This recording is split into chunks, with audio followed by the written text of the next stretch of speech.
Did you know that just because you come from a bad family, it doesn't mean that your family has to be bad? And this was such a revelation for me, and I'm not in no way blaming the people that brought me up, my parents. I just think that every generation owes it to the next generation to do better than what they had themselves. And a few things I learned about building a better family. It always starts with yourself. You need to acknowledge your own hurt and your own pain and the shortcomings that your parents provided in order for you to do better.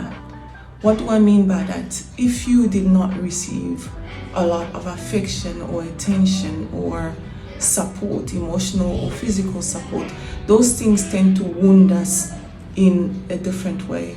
The thing with unhealed wounds, they become generational traumas. And I'm always flabbergasted when people say that time heals all wounds. It doesn't. It just solidifies the wounds. It just makes the heart harder. And people expect healing to happen naturally.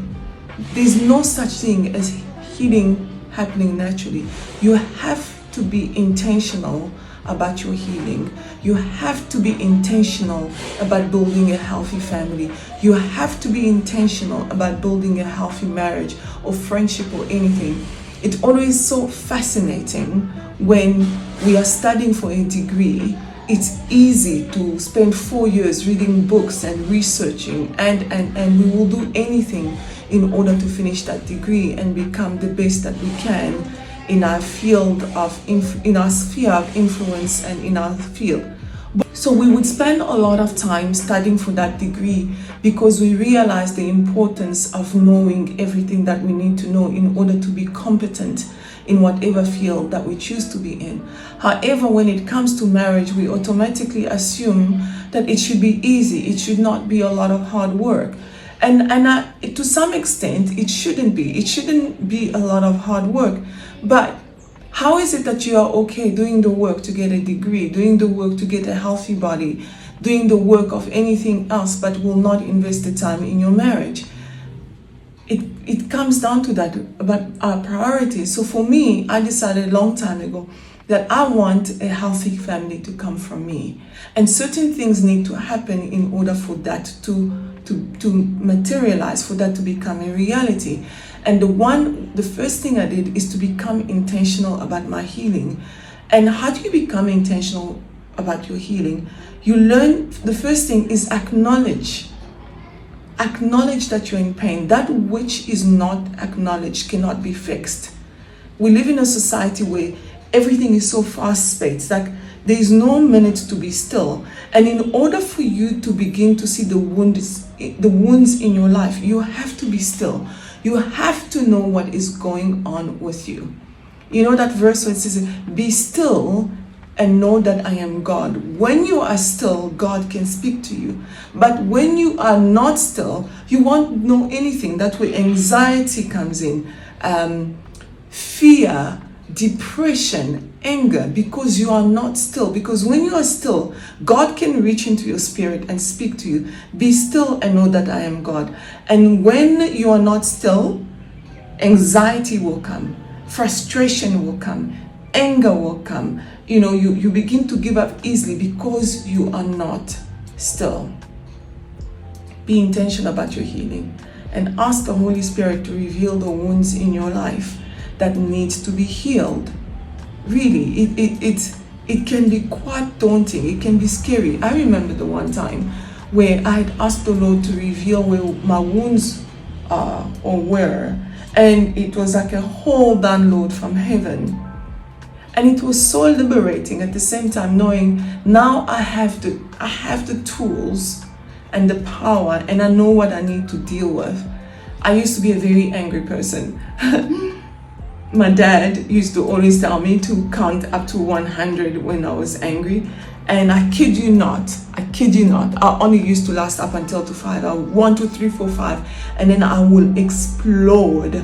I used to blow things out of proportion. Now imagine that kind of behavior as a wife and as a mom. And for a while, I did have it. I was an angry wife for no reason. My husband, I would bite his head off for ridiculous things. And my children, I used to scream and shout at them because I was angry. And guess what? If I carried on with that, that becomes a generational trauma. Your children become angry children. You begin to raise angry children that are angry at the world because they were raised by an angry mother. But when you decide what comes from me is not brokenness. I have a joke I always say, if my children ends up in therapy, it's not because I messed up. It will be because of their own foolishness that went to do things that they shouldn't have done and they ended up in therapy. But that is a joke. I say, of course I'm human, of course I make mistakes, but the intentionality of healing is there. I choose to intentionally heal my traumas so I do not pass them on to my children. Time does not heal wounds. Intentionality does. Time doesn't. So be intentional about it. Is it physical? Is it mental? Is it psychological? I have a degree in psychology. I firmly believe in seeing a therapist. But if you don't have money, girl or man, the Holy Spirit is more and willing and able to help you deal with your trauma. And there are so many books, so many podcasts, so many things. We're living in the age of information, but people often don't know how to use that information. So be intentional about your healing. And another thing that you can actually do is hold yourself accountable. Accountability. Hold yourself accountable. How do you do that? When I decided to deal with my anger issues, I had to go to my husband and say, hey, I realize that I've got anger issues and it's affecting our family and the behavior and the mood and the atmosphere of our home, and I want to change it. Won't you please hold me accountable for when I behave in anger and not in love and patience and kindness and care, like I've decided, the kind of person I've decided I wanted to be. And so whenever I would behave in anger, he will not do it immediately in front of our kids or when the temper is high and mighty and ready to shake and thunder the world. He will do it when I am calm. He would say, remember, you said I must remind you when you are behaving outside of character and you want to change. Hold yourself accountable and allow people to hold you accountable. And when people are holding you accountable, they're not gaslighting you. And I think that's another problem with this generation, our generation. We use big words to come out of things that we should be held accountable to. Like we would say, oh, I've been gaslighted, I've been ignored, I've been ghosted. I mean, people have the right to ghost you if you're a horrible human being. If you do not know how to speak to people and you're not willing to listen to constructive criticism, you are not willing to be held accountable, people have the right to ghost you. They do. You want people to hold you accountable. It will help you and it will grow you and you'll never regret it. So be held accountable and change. You say you want to do something, do it. And the thing about accountability, we cannot expect people to hold us accountable, or you cannot hold people accountable when you are not willing to be held accountable. One of my favorite saying, my husband and I use it quite often, is that we judge others based on their behaviors, but we want to be judged based on our intentions. What do I mean by that? You do something nice for someone and they blow up and you say, well, that's not what I meant to say. That's not what I meant to do. You want to be judged by your intentions, but you judge others by their behavior. And that's a double standard. So if you want to be judged by your intentions, then you should do the same for others. And When you have bad behaviors, people have the right to hold you accountable. People have the right to even judge your intentions, no matter how good or bad they were. So you want to build a healthy family. Allow your children to hold you accountable.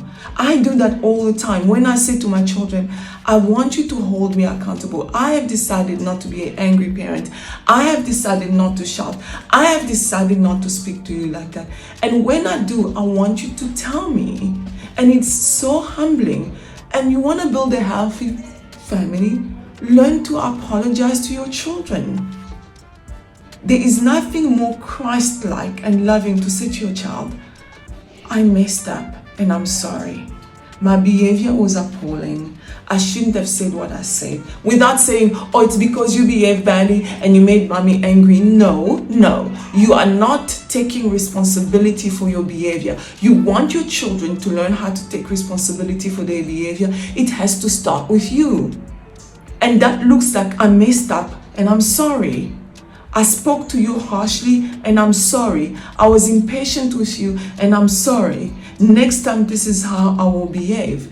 And do you know what? You are strong. There is something about strength in humility when you choose to humble yourself before your children. Because they see, hey, she's human and she makes mistakes. And when she makes mistakes, she takes responsibility for them and then she takes accountability for them. One of the easiest things you can say to your child is like, hey, I'm sorry I did that. Can we do a do-over? Do you have any suggestion? Even with your spouse. Guys, like, we allow the enemy to take over our households, over our children, over taking away the atmosphere of peace in our homes because we don't want to take responsibility for our behaviors. We blame everybody else but ourselves. Just apologize to say, hey, I am so sorry. That cannot happen again. It should not happen again. Hold yourself accountable. Take responsibility and stop enabling your own bad behavior. You enable your own bad behavior, but like, I was just having a bad day and I had to lash out, so I feel justified. No, you're just behaving like a 2-year-old and you need to apologize and move on. And that goes in any relationship, in our friendships, at work. Or people say, they're just jealous of me or whatever. No, you are just a brat. Stop behaving like a brat. Stop feeling entitled. And then you behave badly and people ghost you. And then that becomes like they're so good at ghosting. No, you're just a brat. And nobody wants to deal with an adult that throws tantrums. People, it's always so fascinating to me when I see an adult throwing tantrums. What does an adult throwing tantrums look like? I used to have a boss. He had deep anger issues.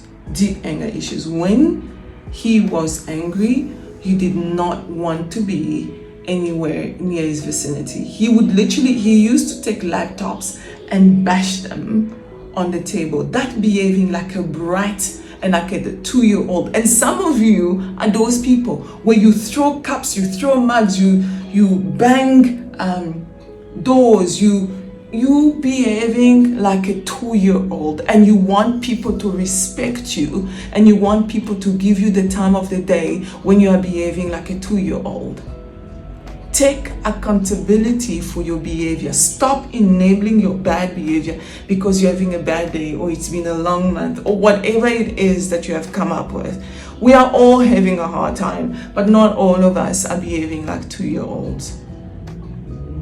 You want to build a healthy family. Stay accountable. Take responsibility. Stop enabling bad behavior and apologize when you are wrong.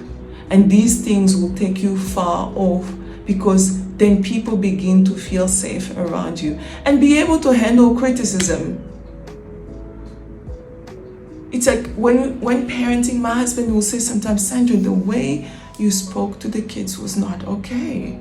Or I did not appreciate the way you spoke to me. Or the way you spoke to your friend was not okay. You want to grow.